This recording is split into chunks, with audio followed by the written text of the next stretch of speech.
Pembahasan berikutnya adalah tentang hibah. Dalam bab hibah ini ada 7 pembahasan. Pembahasan yang pertama adalah definisinya. Kata penulis babul hibah, bab hibah. Hibah secara bahasa, ya, bermakna at-tabarru', memberi cuma-cuma. Adapun dalam istilah Ibnu Qudamah memberi definisi. Kata beliau, tamlikul mal fil hayati bighairi iwab. Hibah itu adalah memberikan kepemilikan harta dalam kehidupan tanpa ada iwab, tanpa ada balasan, tanpa ada imbalan. Ya, jadi hibah ini adalah pemberian, tapi pemberiannya masih di masa hidup. Ya, keluar darinya, kalau dikatakan di masa hidup, keluar darinya apa? Wasiat. Sebab wasiat itu, ya, dia di akhir hayat diucapkannya. Dan konsekuensinya nanti diterima setelah meninggal orang yang berwasiat. Tapi kalau hibah, dia di masa hidup. Pemberian. Pemilikan harta. Bighairi iwab, tanpa ada balasan. Jadi dikasih cuma-cuma. Iya. Baik. Ini disebut dengan apa? Disebut dengan hibah. Ya, perlu diketahui hibah, hadiah, atiyah, sedekah. Ini lafaz maknanya agak apa? Maknanya mirip. Maknanya mirip. Iya. Jadi dari sisi makna ada kemiripan. Hanya saja kalau terjadi perbedaan, itu perbedaan pada sebagian hal yang tidak mempengaruhi dari ketentuan hukum. Ya, hibah, hadiah, atiyah dan apa? Sedekah. Itu mirip ya dari sisi makna. Baik. Tamlikul mal fil hayah bighairi iwab. Kemudian Ibnu Qudamah setelah menjelaskan definisi, beliau terangkan tentang keabsahannya. Iya. Tentang keabsahannya. Adapun hibah ini dia adalah hal yang diperbolehkan ya. Akan kadang dia masuk ke dalam hal yang disunnahkan. Karena Nabi bersabda tahadau tahabbu. Nanya kalian saling memberi hadiah, kalian akan saling mencintai. Dan hibah masuk di dalam hal tersebut. Keabsahan hibah berdasarkan ijab qabul. Kata Ibnu Qudamah wa tasihhu bil ijabi wal qabul. Hibah itu syah dengan adanya ijab dan qabul. Si pemberi berkata, saya berikan barang ini untukmu. Si penerima berkata, saya terima barangnya. Ya. Ada lafaz ya. Ada ijab dan qabul. Ya, dan dimaklumi bahwa dalam mengucapkannya itu bukan suatu kemestian. Tapi cukup dia misalnya dia sudah berikan, kemudian dia terima walaupun tanpa ada ucapan, maka itu sudah merupakan apa? Bagian dari pemberian, bagian dari hibah yang sudah diterima. Nah, kemudian kata beliau wal atiyah al muqtarina bima yadullu 'alaiha, atau pemberian yang disertai indikasi yang menunjukkan bahwa itu adalah penghibaan. Jadi kalau pemberiannya mengindikasikan penghibaan, misalnya diberikan, kemudian diterima hibah tersebut dia tinggalkan, nah, ini indikasi bahwa itu adalah pemberian. Jelas ya? Nah, kemudian Ibnu Qudamah jelaskan wa talzamu bil qabd. Ini lazim. Bahwa hibah itu dengan dipegangnya dia menjadi akad yang lazim. Apa artinya akad lazim? Tidak boleh dibatalkan kecuali apa? Persetujuan yang lain. Dan di hibah ini haram untuk dibatalkan. Kecuali dalam beberapa perkara yang akan diterangkan nanti oleh penulis. Karena kembali dari hibah itu disebut di dalam hadis oleh Rasulullah sallallahu alaihi wasallam seperti apa? Seperti anjing kembali memakan muntahnya. Ya. Kemudian kata beliau, wala yajuzur ruju'u fiha. Tidak boleh dia rujuk dalam hibah tersebut. Illa lil walid. Tidak boleh dia rujuk dalam hal tersebut. Tidak boleh dia rujuk dalam hal tersebut. Illa lil walid. Kecuali untuk ayah. Di sini kurang ya di buku kita. Ditambah ya. Illa lil walid. Di qauli Rasulullah sallallahu alaihi wasallam, berdasarkan sabda Rasulullah sallallahu alaihi wasallam, la yahillu li ahadin yu'ti atiyatan fayarji'u fiha. La yahillu li ahadin ay yu'ti atiyatan fayarji'a fiha illa al-walida fima yu'ti waladah. Iya. Kata beliau, tidak halal seorang itu memberi pemberian, kemudian dia rujuk lagi dari pemberiannya, kecuali seorang ayah pada pemberian yang diberikan kepada anaknya. Nah, jadi ini hukum asal ya dalam hibah. Kata Nabi sallallahu alaihi wasallam, al-aidu fi hibatihi kal kalbi ya'udu fi qai'ihi. Orang yang kembali rujuk dari hibahnya seperti anjing kembali memakan muntahnya. Iya. Dan ini hukum umum, kecuali ayah saja. Kalau dia sudah beri anaknya, boleh dia rujuk. Boleh dia rujuk. Jelas ya? Karena memang ayah disyaratkan dia apa? Berlaku adil pada anak. Iya.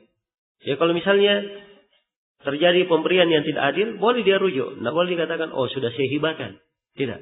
Dia boleh rujuk dan memperbaikinya. Boleh rujuk dan memperbaikinya.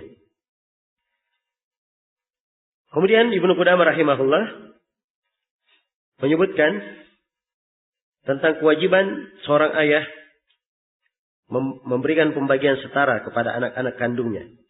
Kata beliau, wal masyru' fi atiyatil aulad ay yusawwiya bainahum ala qadri mirathihim. Dan yang disyariatkan pada pemberian anak-anak, disamakan antara mereka sesuai dengan kadar warisannya. Di qauli Rasulullah sallallahu alaihi wasallam, ittaqullaha wa'dilu baina auladikum.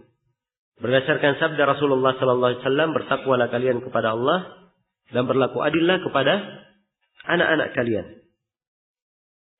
Iya. Baik. Ya, terhadap anak-anak kita diperintah untuk apa ya? Berlaku adil. Iya.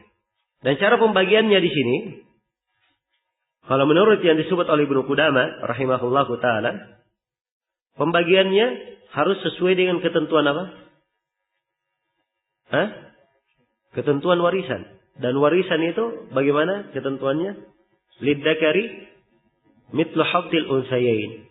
Laki-laki dapat 2 kali lipat bagian perempuan. Itu adilnya. Ya. Seperti itu. Ini kalau bentuk hibah ya. Dan ini merupakan mazhab Imam Ahmad dan sebagian pendapat orang-orang Malikiyah dan Syafi'iyah. Dan pendapat ini yang dikuatkan oleh Syekhul Islam Ibnu Taimiyah dan Ibnu Qayyim rahimahullahu taala. Iya. Baik. Pendapat yang kedua, dan ini pendapat jumhurul ulama. Ada salah satu riwayat dari Imam Ahmad bahwa ya, makna i'dilu baina auladikum, berlaku adillah antara anak-anak kalian. Di sini maknanya berlaku adil apa? Sama bagiannya.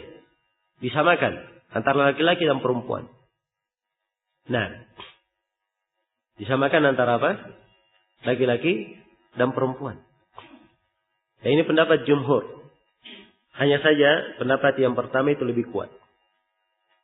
Ya, bahwa keadilan harus sesuai dengan apa? Urutan apa sesuai dengan ketentuan warisan. 2 kali lipat laki-laki, 2 kali lipat dari apa?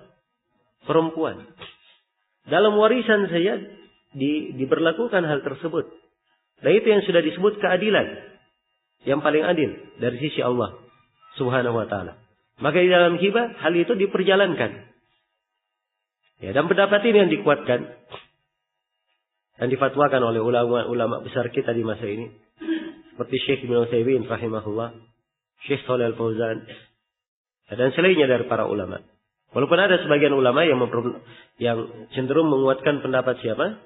Pendapat jumhur bahwa boleh menyamakan. Tapi pendapat Ibnu Qudamah di sini lebih kuat bahwa ketentuan pemberiannya sesuai dengan kadar apa? kadar warisan. Iya. Kemudian Ibnu Qudamah rahimahullah sebutkan di sini tentang masalah al-umrah dan ar-rukbah. Iya. Beliau singgung masalah al-umrah ya, cuman dia terkait pada dua pembahasan, rukbah juga. Iya. Dan ini kadang dikhususkan oleh para ulama bab tersendiri. Ya, seingat saya di di Durrul Bahiyah kemarin, Asy-Syaukani khususkan sendiri ya pembahasan. Ya, dan Ibnu Qudamah memasukkannya di sini kenapa? Sebab ini bentuk dari hibah. Kata Ibnu Qudamah, wa idza qala li rajulin a'martuka dari aw hiya laka umruka aw hiya laka umraka fa hiya lahu wa li warathatihi min ba'dihi. Kata Ibnu Qudamah, kalau seorang lelaki berkata, ya, saya berikan rumahku ini seumurmu, atau dia adalah milikmu seumur kamu, maka rumah itu adalah milik dia dan milik ahli warisnya. Ini disebut apa? Umrah. Iya. Jelas ya? Baik. Jadi kalau misalnya seorang dikatakan ini menjadi milikmu seumurmu, itu berarti sudah diberikan selama-lamanya. Karena itu syah menjadi milik dia dan menjadi milik siapa? Ahli warisnya. Kalau rukbah itu bentuknya dia berkata, ini saya berikan kepada engkau. Ya. Sepanjang engkau sepanjang engkau masih hidup. Ya. Kalau saya meninggal sebelummu, ya, kalau engkau meninggal sebelumku, maka pemberian itu kembali kepadaku. Ini rukbah namanya. Nah, rukbah ini dia syah menjadi pemilik, menjadi milik orang tersebut kalau si pemberi yang duluan meninggal. Tapi kalau ternyata yang duluan meninggal adalah orang yang diberi, maka harta itu kembali lagi kepada siapa? Kepada orang yang memberikannya. Ya, dan ini disebut dengan rukbah. Ya, dan dua-duanya ada di dalam hadits. Ya, disebutkan di dalam hadits yang diriwayatkan oleh Imam Muslim dan selainnya. Dan ini pendapat kebanyakan ulama menunjukkan tentang pembolehannya, karena memang ada hadits yang menjelaskannya. Ya Allahu ta'ala alam. Baik, selesai ya penjelasan tentang umrah, dan telah kita ikutkan juga pembahasan tentang rukbah, sebab ini berpasangan. Ya, selesai pembahasan hibah.